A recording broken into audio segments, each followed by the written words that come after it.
Hello, everybody. Good morning. My name is Ian Graham, and today it's my great pleasure to be talking to an old friend of mine, Laurette van Slobbe, who has just set off on a very interesting journey of contributing more things to our well-being.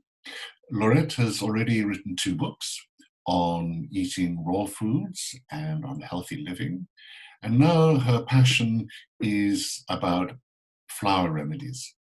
And so that's really why we're going to be talking together. But Laurette, first of all, a very warm welcome to you. Thank you for accepting my invitation. And I wanted to ask you about, where did your story begin? What is your background, and what brought you onto the path now, which seems to have involved a lot of things? I think what brought me on the path was my great love for plants.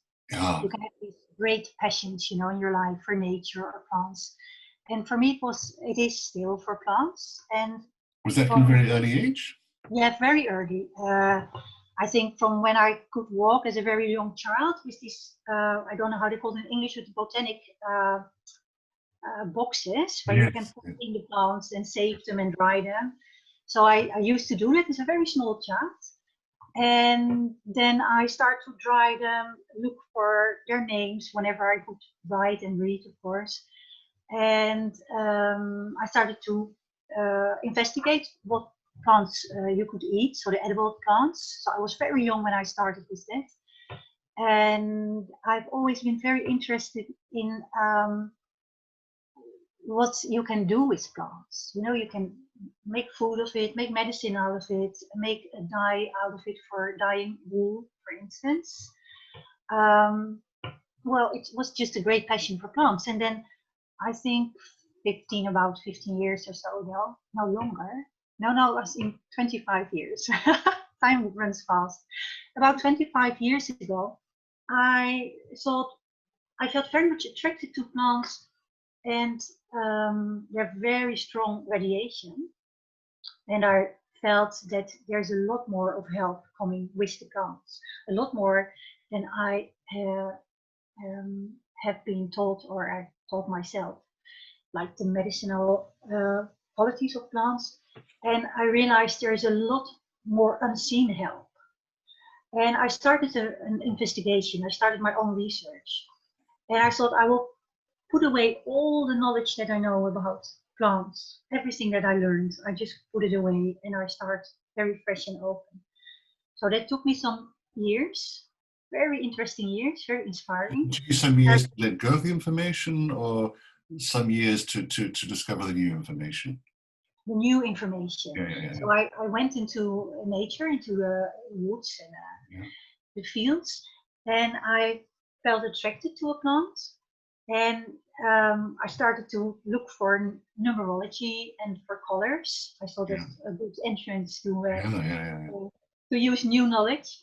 And also I started to sense the radiation and see what it did to my own body, my own complex. And then they started to speak to me, which was very funny, because they started to speak to me, but I couldn't really listen.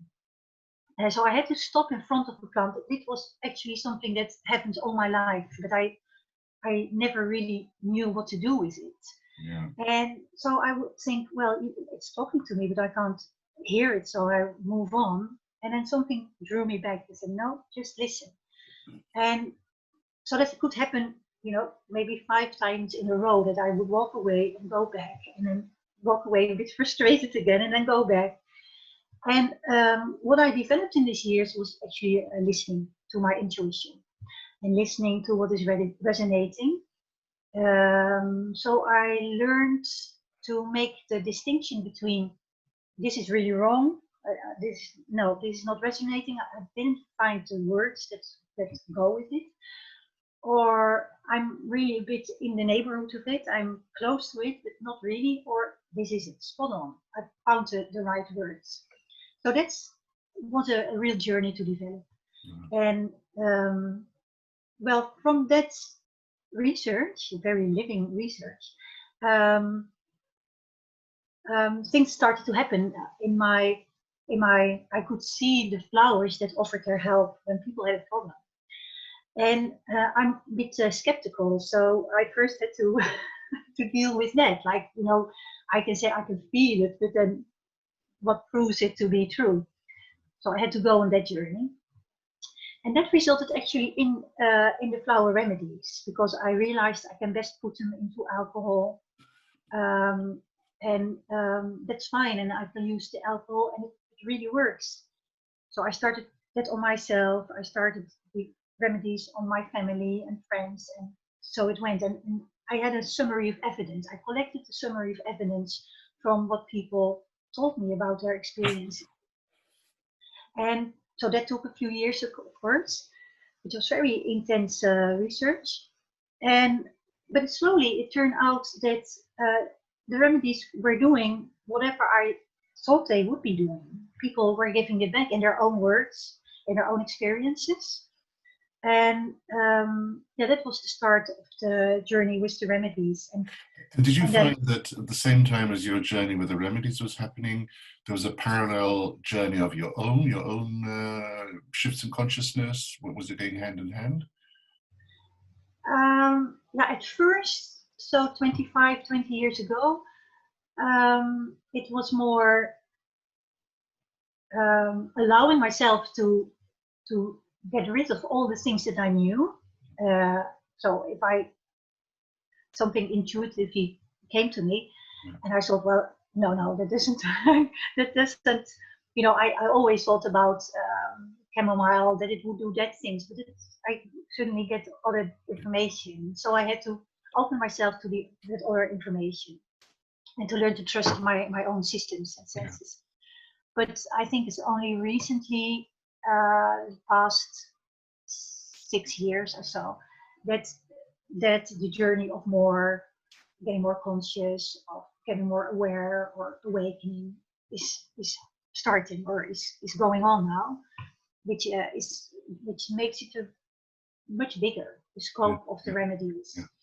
And Less when you're in nature, things. like when you're walking in nature now, do you ever like hear a flower, a plant calling you, say, "Hey, come over here, you need me. I can help you out a bit." So, are you so in touch now with the communications of the plants that you're drawn automatically to them if you're walking in nature, or do you have to be looking for it specifically?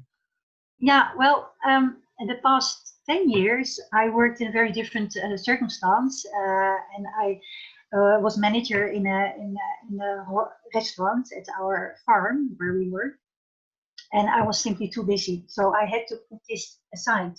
There was no room for me to use these senses. But last year I quit that job, or yeah, I'm starting to do different things now for myself, for my own company. And it's opening again. So when I walk now, it starts. Yeah, it's coming again indeed, which is a very, very good experience. And I missed the plants. I missed this very dear relationship with the plants in the last 10 years. Yeah. Would you call yourself a plant whisperer? Like that. Well, maybe indeed. And it's not so much that the plants tell me what I need, although of course also sometimes. It's more that what I feel is what they can do in general. Yeah. Do they ever tell you what they need?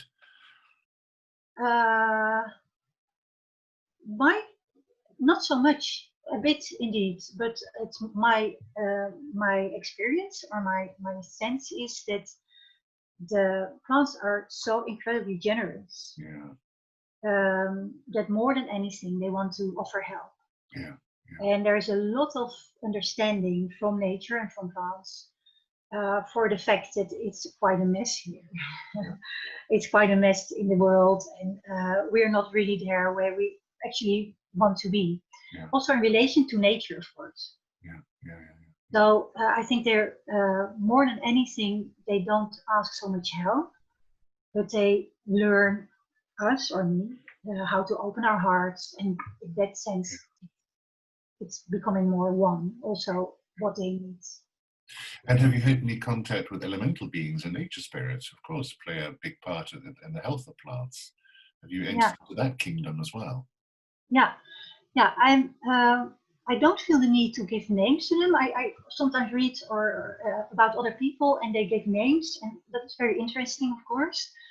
There are a lot of interesting things in that area, but I also always feel I don't need to know specifically what it is, but certainly, and sometimes I get indeed images, you know, in my third eye or whatever, like health-like images, but mostly it's formless, shapeless, but very, oh, it's very, very beautiful and very intense. It can be, and very, I've got different mentors, if that's an English word, in the trees. So the trees are very coaching and mentoring, and but also elementals indeed. What I think would be elementals or nature spirits. Yeah.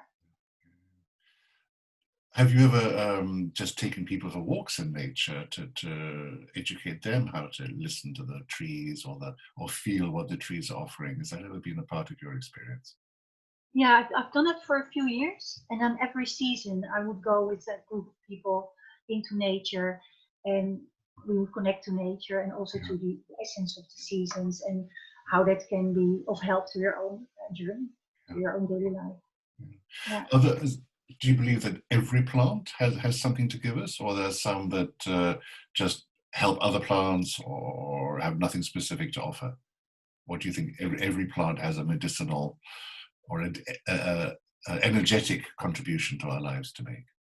I think the last, what you said, and my sense is very strongly that the intelligence to which the plants are connected is so huge, is so limitless, that it is not so much that a plant is connected to a certain essence. It is connected to everything, and that makes it very adaptive. The help of the plant is very adaptive because it's not limited. So I can put it into alcohol. I do put it into alcohol, and I know there is so much that's coming, so much layers, and so actually I think every plant has to offer a lot. Okay. So with those layers that you talk about, that's why, for example, one remedy might help one person physically, might help another person emotionally or spiritually or psychologically. So depending on the consciousness of that person, they will draw whatever they can from that remedy, from that plant. Yeah, I think so. And yeah, that's very interesting. I think the love that comes with the plants is so enormous that for the plants, there is, of course, it's not important whether someone is very unconscious or not. Of course, it's for the person, it's very important, and for the rest of the world. But nevertheless, there's so much understanding for the problems that we may get stuck into. Oh, excuse me, my phone. And it's online, so it doesn't ring. But it's indeed affected when you are more conscious, you are more aware, and you're applying the remedies and the help of the plants. Then the help can go much deeper. But the scope, it helps people who are not so consciousness, or who are not, actually not very open, but they use a remedy because their neighbor said it helps so good. They can be helped as well. But if you apply it very consciously, or in meditation, or in dance, or whatever, or walking in nature, the effect is much deeper for yourself, for the meditation, and the meditation can open the effect of the remedies. So it's reciprocal. The teacher we both know has said that vibrational medicine is the medicine of the future. So do you hold this belief as well, that actually what you are doing, and others I suppose are creating flower remedies, plant remedies, that this is what we're moving towards as the collective consciousness moves towards a greater sense of oneness and harmony with our environment? So do you feel it is very much the future? Yeah, absolutely. And then, of course, the way I see it now is we need, of course, that opening and the broadening in our consciousness. But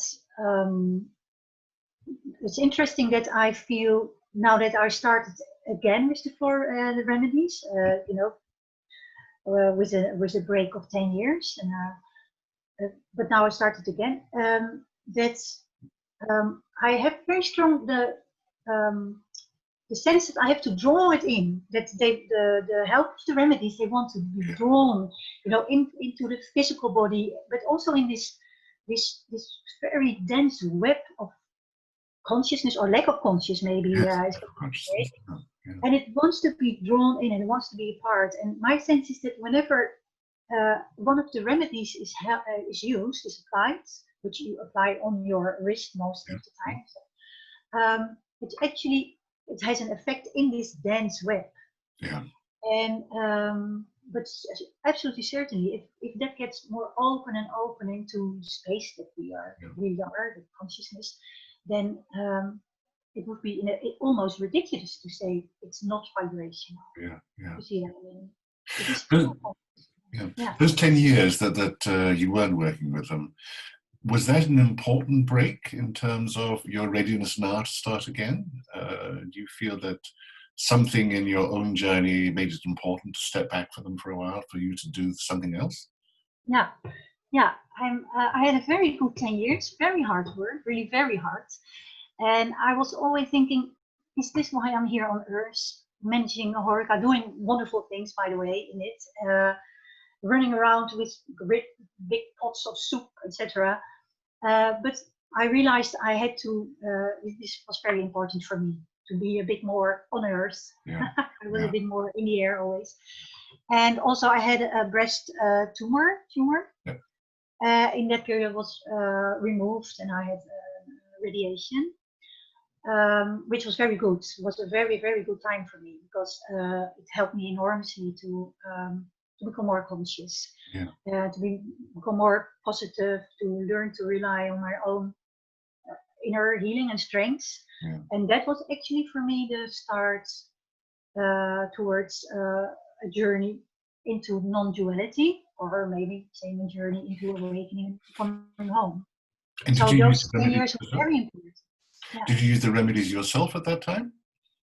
No, hardly. That's interesting, because I was so frustrated at first when I started this job from the last 10 years, that I couldn't integrate the previous work that I did with the Floweremedies and the consultations, because I also do consultations. That's right.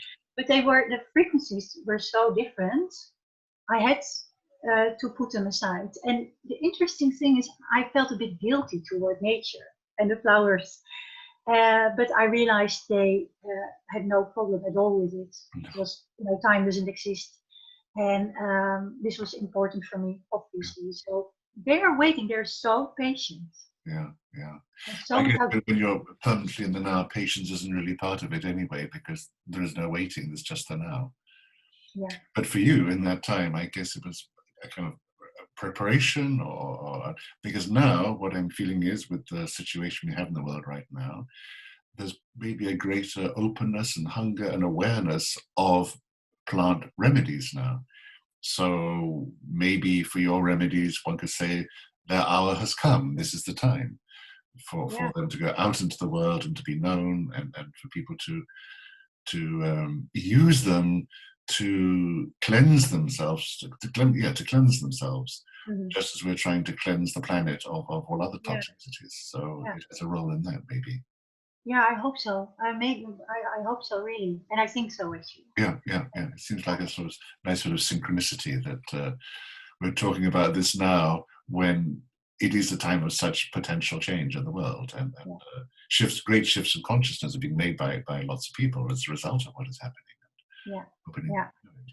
I can feel, apart from the fact that I'm more and more aware of my own limiting beliefs, which are quite a lot, but I feel it's not me doing something with Floweremedies. It's part of something bigger, and I feel that whenever people use them, that's simply part of a certain dynamic which is bigger, and everyone is contributing to it. So it's not anymore I'm making these remedies here and I'm selling them. It's different. I'm started with my consultations again.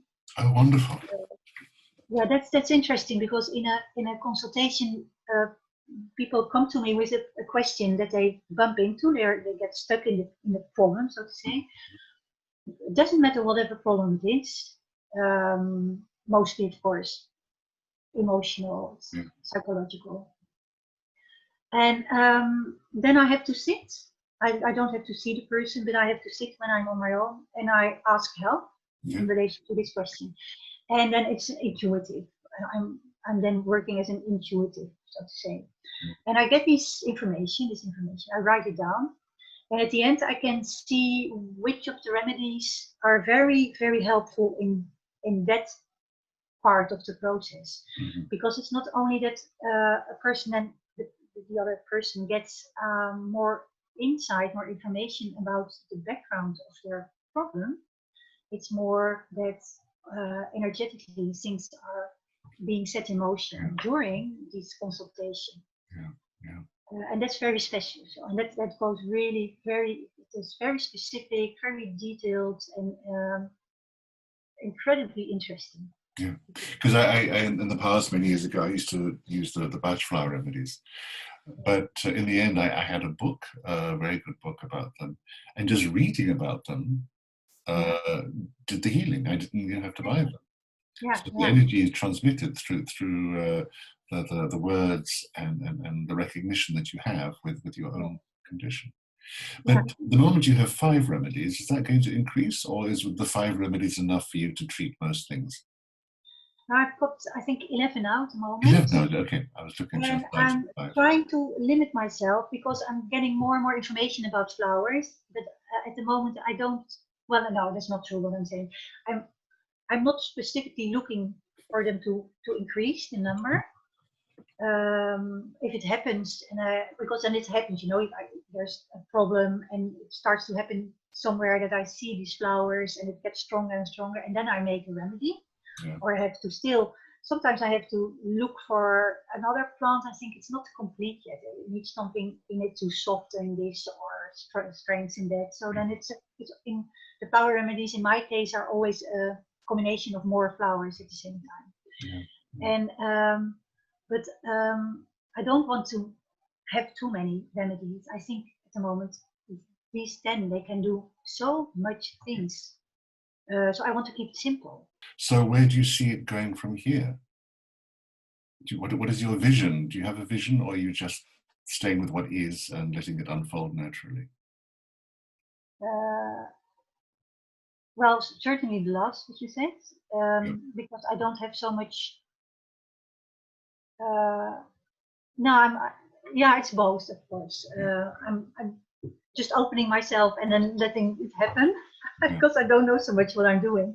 And at the same time, of course, I hope that it's opening. What I'm looking for in myself is indeed becoming more and more aware of the beliefs that are limiting myself.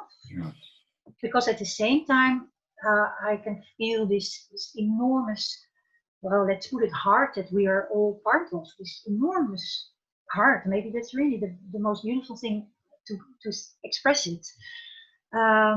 We are so connected all together. And I know that if I can open myself with more and more, which I'm doing, so much more is possible. And so what I see in my vision is that it is simply happening, and we're allowing it. I'm allowing it. The people around me who are attracted to the remedies are allowing it, and they're doing different things. But is it important that somebody who's taking the remedies actually has to believe in the efficacy of plant remedies? So if somebody is skeptical, they can still help them. That their belief systems are not going to limit how it works. Well, if people are skeptical, then I'm not very interested in trying to dissuade them. But the only way that people that are skeptical are open for a remedy is when they hear from a friend or a relative that they were helped so really, really good by the remedy. And then they need to have a need. They need to have a problem. And that's the only way that they are open. That's my experience of the past. It's the same with my work too.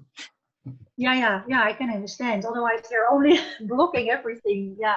Well, thank you for sharing all this wonderful information, inspiring information. I'm sure it's going to arouse a lot of curiosity in people who will want to investigate and hopefully try out these wonderful remedies. And yeah, I've enjoyed it very much. Thank you so much, Laurette. Thank you, Ian. Okay, bye-bye. Bye. Bye.